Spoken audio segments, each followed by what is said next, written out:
recording now for those people that aren't here.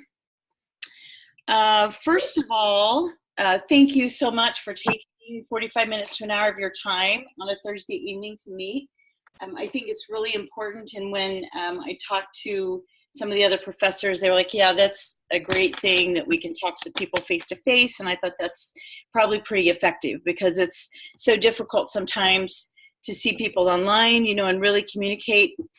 I will have to say, though, that from your Flipgrid videos, it really helped me kind of get to know you a little bit. I mean, it really brought out your personality. So there's just that verification that that video feedback is really important. So I know that we've been doing a lot on formative assessment, co-construction of content and all that sort of thing. What are some thoughts on that? Any of you have any specific thoughts or questions or things you want to bring up for discussion before we dig into Goose Chase?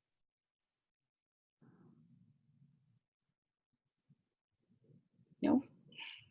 You guys would rather write, wouldn't you? Or comment online. All right, that's okay. One thing that I just wanted to bring up, I think, you know, kind of like this recurring theme in all the things we've been reading and working on seems to be really pressing student choice. And I wanted to tell you about something that I experienced a couple of years ago. I saw a TED Talk, and I apologize. I searched and searched today to find it, and I could not find it. But it was a middle school science teacher, I believe, and he talked about student choice. And what he did was actually to create a menu for the students, kind of like a restaurant menu. And I thought that's a great idea. So a couple of semesters ago, I decided I was going to try it. And I actually created like a little brochure menu, and they had the entrees and desserts and things like that. And basically I took the standards that we were working on, and for each of the standards I came up with 2 or 3 different types of activities that the students could do to teach that standard or to learn that standard, and then I left a couple blank. And so I allowed the students to come to me and present an idea, if they had an idea of how they were going to present themselves to show that they had learned that standard or they had mastered that standard. And it really worked out well. I mean, I had a plethora of different types of activities turned in, which were great. It was a little odd in the grading or the assessment because they were all so different, but most of the students really enjoyed it. There were some that did not enjoy it. You know, they wanted to be told what to do this, do that, this is your grade, that sort of thing. And they really did not like the idea of having that choice. But I think overall, most of them really appreciated it. And I got some really good responses from them. And I think the learning was a little deeper just because they had a part in kind of that choice of choosing what they were going to do.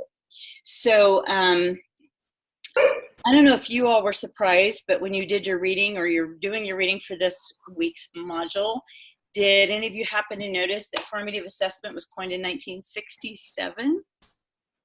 Did you guys run across that? Not yet? Which I think is just crazy because everybody acts like that's this new thing and teachers have been doing it forever.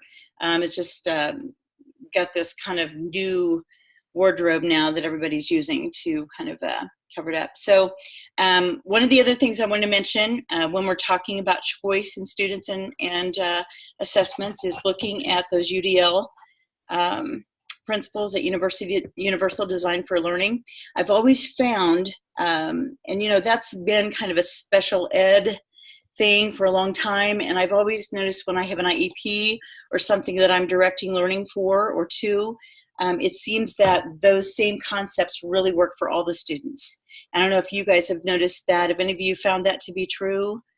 Have you ever been teaching for a student that has an IEP and you found that those same concepts work for everyone? Mm-hmm. Maybe nod. Yeah. Okay. Yeah, because it's a deeper concentration, and it really makes you as a teacher really think through what you're actually doing for those students. I know I used to have math teachers come in when I did technology integration at one of our high schools, and they would say, oh, I want to weigh this assignment this, and then I want to weigh this group of assignments this, and then I want to put this weight on this and this weight on this semester. And I was like, whoa, time out. What are you doing to those students? And then I finally said, you know, if you can explain this to the students and the parents, go for it, but I don't want any part of it, because the concept of what you're actually doing for the students when you're doing that assessment is just like lost sometimes when we get into points and the standardized tests and things like that. So I want to do something tonight that I hope you'll find is fun. And I asked the smaller group earlier, have any of you done Goose Chase before? Or used Goose Chase? Okay. I hope that you like this. So if you have the app loaded, I am actually going to share my screen and make sure that you can see my screen. Let's see here. Okay. Can you guys see my screen? Yet? Mm-hmm. You can? Okay, so you see it says Goose Chase here? Yes. Perfect. Okay, we might have a little bit of a delay because I practiced today a little bit with my phone, you know, acting like I was a student coming in for this, and there was a little lag. So if we get a little behind, oh, those are not my dogs, I promise. So if we get a little behind, or if you notice a little bit of a lag, just bear with me, okay? Go ahead and open your app, the Goose Chase app on your mobile device. And I made this little video today. It does not have audio, so I can kind of talk through it. Do all of you see the little phone screen on the main screen? Does everybody see that? Okay, so just watch, and I'm going to try to talk through it. You'll notice that you see the Goose Chase app right here on my phone. Pardon me if I have other weird apps on here. That's always a risk, you know, when you open up your computer, for people who are like, they see what I've been doing. Okay, so I'm going to play this. And so what you're going to do is click on that Goose Chase app, and then it will bring up this screen. And then you're going to search. You're going to click the little search, and you're going to click here, and you're going to search for a game. And you're going to type in EDUC7503. And hopefully you'll find it. I have play as a guest or create an account. Those are my two options. Okay. Let's do play as guest, and let's see what happens. I found it as a guest.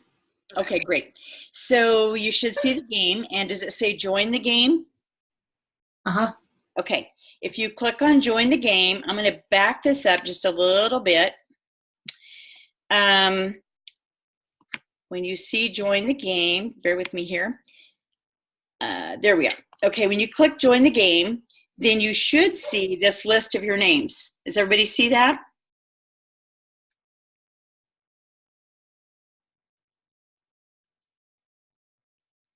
Does everybody see a list of names? Yes. Yes. Yeah, I see it. Okay, go ahead and click on your name, and then it'll ask you for an access code, and the access code is 1234 on everybody's.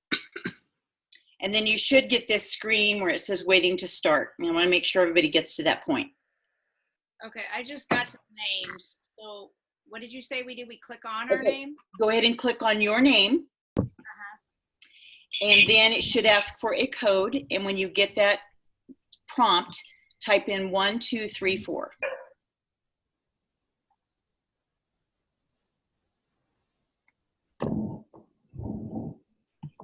So everybody's clicked on your name, and you've put in the 1234, and you're there.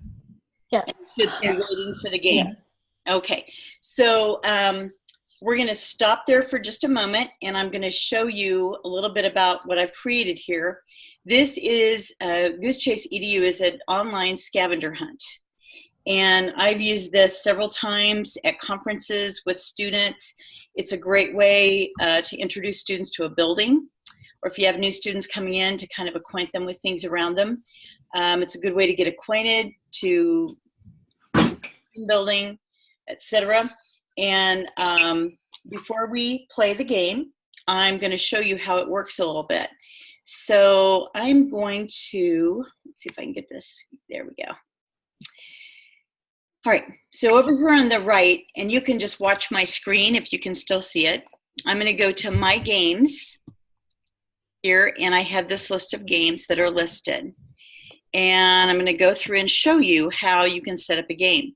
But before I do that, I want to show you the options you have for this particular platform. There are different levels of the things that you can do. I've had the basic for a long time, which is totally free. Now, you don't want to go to goosechase.com. You want to go to Goosechase EDU, because the education version actually has some extra perks. You get a couple more groups that you can use, etc. You'll notice here the differences. I have now upgraded to a plus, which means that it's $49 a year, and you have an unlimited number of games. And this is really important, this unlimited number of live games. We actually took this to one of our elementary schools to do it with them, and we were limited to 5 games at a time. That's what live games meant. And we had an issue because some of the little kiddos would finish the game, and then we'd have other students start the game, and then we'd have some other students come, and they had to wait until they could get into another game. So you can actually set up multiple games. With the Plus account, I can set up 10 teams rather than 5 teams. And the other thing that I like about the Plus account is that you can do individuals. So I actually went through ahead of time and set you all up with individual memberships into the game. And so you have that single membership, your own. But that is totally up to you. Like I said, I've used the basic probably for a year and a half and have just been just fine creating teams and so forth. All right. So I'm going to go back to games, and I'm going to pull up one just to show you some of the features. And first of all, when you come to this main screen, you can start your game by naming it. So you can give the game a name. You can call it, whatever math terminology for this week or something like that. You can do a game description. I never put in a location, that's optional. You can also put in a password if you like, but you do not have to. And I usually don't. I usually just put in that code to get in, the 1, 2, 3, 4 that you put in, and that's it. So pretty easy just to name the game and get the face of the game set up. So next we go to missions. And this is pretty cool because you can set up missions for your students to accomplish. So you have 3 options here to use. You can create your own mission list. You can use some pre-made missions that they have here, and I'll explain those in just a minute. And some of these are, maybe not appropriate to what you're doing, but sometimes they're good and they're just as kind of fun breaks. And then my previous missions. So once you get several games set up, you can actually select a game that you've created in the past and use some of the same questions.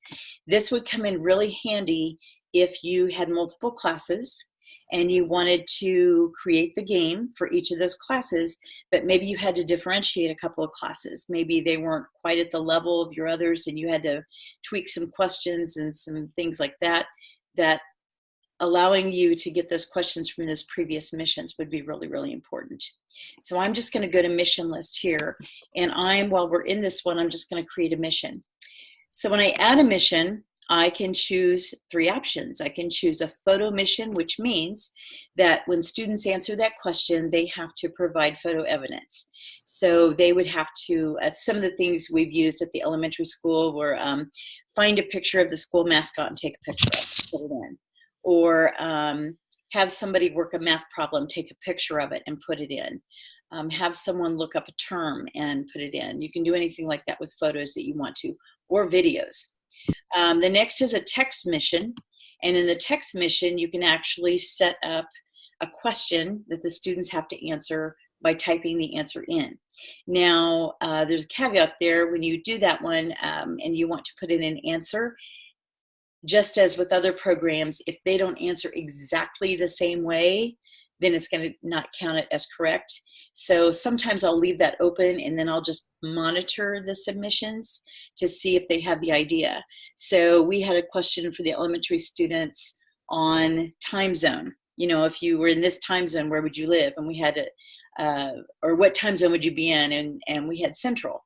And someone put central zone or central daylight savings time. And so it counted those incorrect, and they were getting this, no, that's not correct, just because they weren't coming up with the same exact wording that we had. The GPS mission I have not used. I'd love to challenge some of you to do that. I'm always afraid of our network. And I'm always afraid that, we'll have issues with that one network-wise, but certainly you can use that. So students could maybe on an outdoor field trip, find something and find the location of that and post that and for other students. And so that would be pretty cool. So let's just I'm going to click on photo mission. And when you do this, I can name the mission. So I could say, I'll just use a simple example that I told you about, mascot search. I usually get more creative in my names, but for now, that's all that's coming to me. And mission description, I'll say find a picture, school mascot, and post here. Then you'll notice that I get a point value over here, and I can set different levels of points. So if I want to vary the difficulty of the questions that I ask the students, I can allow more points for that, or I can customize and offer 10,000 points for something if I want to, if it's really, really important. They can also attach the image here. They can attach a link. So they can really do anything they want to, and I'll hit Save Changes. And then that will be, if we look down here, we'll see mascot search in our list of missions. Okay. The next one I'm going to try is text. And if I hit text mission, again, I can name it. And I can say, what is the name of the mascot? Can I ask a question? Yes. So when you just did a mission, every mission is its own separate question. When you Yes. get asked, okay. So you don't create a mission with a number of different things they've got to do in that mission. No, that's a very good question. No, what you're doing is creating a list of missions, just like you would create a list of activities or a list of questions. Okay. So each mission, you are correct, is a separate question or activity. Okay. Okay, and you can create as many missions as you'd like. So I have, what is the name of the KU mascot? Now here's where I said you could have an accepted answer. So I could put Jayhawk, but let's say some little kiddo or put, KU Jayhawk or something. It would kind of, it'd give them a block and say they're not correct. So sometimes leaving that open is a better choice if you're there to monitor it. However, in some cases, there is an exact answer, say, for example, in a math problem. And so that might not be an issue for some of your missions. Again, they can attach images, they can attach links, and you save changes. So when you finish creating your missions, you have this list of missions for the students. And when they log on to do the game, they're going to have this same list of missions. The nice thing about Goose Chase is it gets students up and moving and walking around. We're going to try a game here in a little bit. You won't be as mobile as we probably would want students to be using this, but you certainly will kind of experience that or kind of see what that is. Does anyone have any questions so far in setting this up? Okay, I have a question. Since each mission is a separate question, can you not have like a theme that there's a bunch of missions that fall into, or is that the class thing, the mobile mega share copy? Is that the, like, let's say I want to do a specific class one day with a bunch of missions. I would name it, is that FETC 29? Yes, that is where you would go to games and you would actually create a new game. Okay. Gotcha. And then within that new game, you would name it. I wanted to kind of show you what it looked like as I was talking through it, but you could upload an image. You could name the game Math Quiz, and you could, game description, et cetera, et cetera. You could start that game just like you've seen in the other one. Mm-hmm. Okay, thank you. Yeah. So we'll go back here, and the next thing I want to talk about is participants. So notice under participants that you get teams or individual players. Now, if you use the free version, you'll probably want teams. And I always like to pre-create teams so that when the students come in, they actually know what to look for. They know what to join. I'm afraid, depending on the class, if I let them create their own teams and so forth, it would be a mess. So I will create that ahead of time so that's all structured. So I'm just going to hit create new. I'm going to create a team. Notice that team is depicted there. I'm going to create new. I'm going to call it, since they suggested, the red team. And then I'm going to give it an access code of 1234, just like I did for you all, and create. And then you'll notice that that team is down here, and it tells them the access code. So if this was your game, the students would search the game the same way when they open the app, and then when they find the game, they would join. If you told them they were going to join the red team, they would join red team when they join the game, just as you joined with your own name. Okay. If you have an access code, that is the code that they'll put in when they put their names, or when they choose their names. Now I want to call your attention in the bottom left corner. It says game code. When students are searching for a game, obviously there are going to be hundreds of games that they're searching through, and some have similar names. And so if for younger students, if it would be easier, you can use this game code. So instead of searching, as we did tonight, EDUC7503, they could search NP3BQP. And that would help, and that would go directly to your game. So that's something that you can do. Okay. So we have our participants chosen. Next, I'm going to go to start and stop along the left-hand side. Okay. And this is, I'm going to have you go to the dashboard in just a little bit, and I'm going to have you click through some of these things to see if we can get through them, what you remember, and see if we can help you get started. Under start and stop, you can manually start the game, or you can set it to automatically start. So if I set automatic, I can select a date and time, and I can also kind of determine how long it's going to be. If I did manual, this is something that I would do, for example, when my students come in, I don't want them to get into the games too early. I want them all to hit at the same time. So I'll do manual, and I'll hit 3 hours. And so I know that that game starts, and it is going to go for 3 hours. I can always stop it at any time, but I know that it's up for 3 hours. So I don't have to worry about it stopping in the middle of somebody's exercise. If I hit start game here, then you as students, or your students, will then see that list of missions, and they can start working on them. What's really cool with the team version, if you set up teams instead of individuals, is that teams will sorry. That's okay. We'll build some great team building skills. So they have to work together. Sometimes it's interesting to watch them work, because sometimes they'll split up the duties and the missions, and they'll go look for them and then come back together. Sometimes they'll go as a group, for comfort, and they'll travel around together to search for the answers. So really there's no right or wrong. Your students. You may require them to stay together, especially if you have some newer students in the class, maybe to get to know some of the others. It would be a good idea that they stay together as a group, but that's totally up to you as a teacher.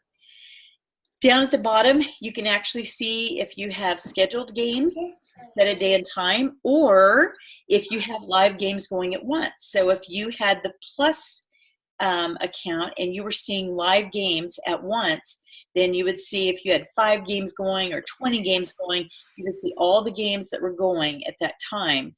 Now, like I said, with the free version, you're limited to 5, but usually that's been sufficient so far.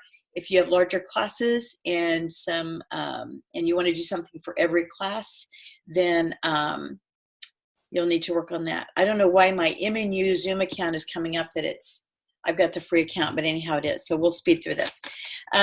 Next is the activity feed. Okay, under the activity feed, this is very cool because you can actually see things real time as they're coming in. So as these pictures are coming in, these text answers are coming in, they actually come in on this screen. If you're into Twitter, you can create a hashtag and have students tweet while they're doing this, especially if they're on a field trip or something. I just think it's a great thing that you could do on a field trip if you were going, let's say, to Prairie Fire Museum, and you set this up ahead of time, like you went there and set up these questions ahead of time, and then they had to search through, and maybe they have a hashtag for being gone that day and doing that activity. The possibilities are endless. The next thing I want to show you is the leaderboard. It just keeps getting cooler. On the leaderboard, you can actually see a list of your teams or your individuals and where they rank. So this is something you could even put up on a screen. If you had a large screen, you could put it somewhere in the school that they could go by and see how they're doing. The other very cool thing is that you can send a message. And there is, on your app, you'll see a notifications icon, and you'll make sure that students check that. And you can send a message to all participants at once and just say, hey, could everybody come back here a minute? I made a mistake on a question, need to talk to you, or let's regroup. Or you could send to individuals. You can send to an individual team. So if I want to send a message to the red team, I could say, you know, let's get going. Your teammates are passing you up, etc. And then I could send that message and then we get that. Okay. The next item is the submissions button. And there you can group the submissions that you get by missions, by teams, by see their points. And here's another nice feature you can download. So in terms of formative assessment, when you have these questions in there that they're accomplishing as missions, you can actually download. So I downloaded these and gave them to their elementary teacher so that she could see how the students did on these particular questions and their answers. So it's a great way to do a formative assessment that's fun and engaging. So are you ready to play? Okay, so I'm gonna go and start the game. And if we should get cut off, my challenge to you is to go into the dashboard, and you'll want to go to goosechaseedu.com, and I did put it in the sandbox on our Moodle site, so you can find it there, and you can find the link and go in and set up your own account. Again, make sure it's an education account. Try it free for a while, set up some things and see if they work. And I'm going to go into here and have you start some missions. So I'm going to stop it. The minute I do that, you can refresh your app, and you should be able to see. I'm going to set 1 hour just for fun. And I'm going to hit start game. So if you refresh your screen, you'll now see, and some of them are based on the Marzano article, some of them are just for fun, but let's see how you do. And I'm going to pull up on the screen here the leaderboard and switch between that and the activity feed and see how we do. Everybody's in first right now. Everybody gets a trophy right now. Let's see how you do.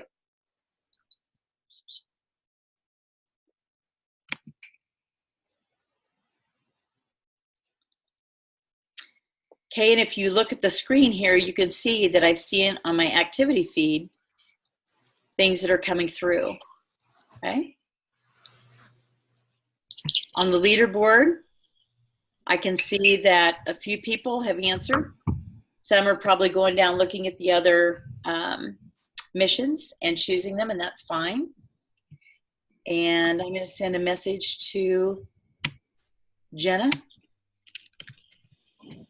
So look at your notifications, Jenna, and see if you get my message on there as you're working. How do I minimize my screen from this Zoom? You can actually, on the Zoom screen, if you go up to the top, use your minimize button or pull it out of the way. I forget I'm on my cell phone too. Yeah. Okay. Mm-hmm. Oh, I did get your notification. Good.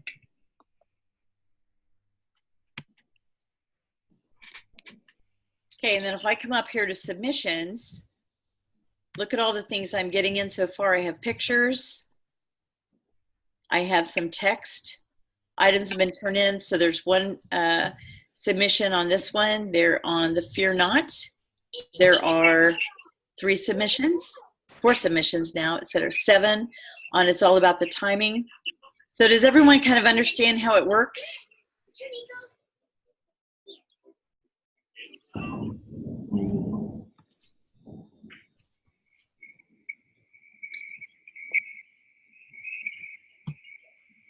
Just turn your volume down if you're getting some feedback.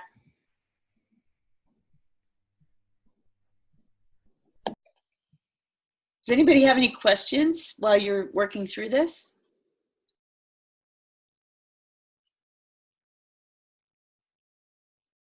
Okay, am I the only one that thinks that students will think this is way cool? I think they'll No, they'll like it. I think my kids would like it. My kids would like it. I think this is neat. You even use this for professional development. Mhm. I've used it in conferences, and it's just fun to watch. I had a guy at a conference that he was taking his picture everywhere, and we had a whole submission list of his pictures doing things. I He was very excited. try to get my students familiar with the hospital that they're working in. And so I want them to know all kinds of things like escape routes and where the fire pole station, all kinds of things like that. So a couple of years ago, I gave them a handout. It was called Take a Selfie With. And so they would have to go and take selfies with these things as they found them throughout the hospital and then send them to me. So this would make that a lot easier for me to have this set up, and then I could redo it every year. But instead of sending me, photos to my phone, they could send it here, and everybody could share. Oh, this is a really cool idea for that. And remember, you have that download submission button, so you could actually download it. So you'd have even a printed copy or a digital copy you could save. It had all their answers. You could even use as a review later. That would be great because every year the junior class gives the graduating seniors class a video of their 2 years in the program, and I could submit that too, so that would go into that also. So, there are a lot of things that you can do with Goose Chase, and I'm just a huge fan. And when we're talking about formative assessment and getting students engaged and getting them excited, they're kind of into that gamer mentality anyway with those leaderboards and that competition. And it's just a really cool way to kind of bring them in and get the content across that you want to get across, and in a fun way. And, it forces them to do some research, depending on your questions, but they're going to go deeper than they would sitting and taking a quiz or even in a discussion, even in a think, pair, share. I mean, they're going to get some deeper understanding, I believe, as they go through this, depending on how you set up your missions. So all of you can go to goosechaseedu.com, and like I said, I put the link in our sandbox on Moodle, and you can click there. You can set up your own account and set up your own education account. You'll have the opportunity to create 5 free teams, and once you create several games, you're going to have a whole list of games that you've created here that you can draw from, use over again, revise, edit, change. You'll have a whole list to use year to year and make changes if you need to, or add or take away items. So does anybody have any questions? Well, the dog has a question, but I can't interpret that. So is everything going okay in the class so far? Is everybody doing all right? Is there anything that's frustrating that we need to change at this point?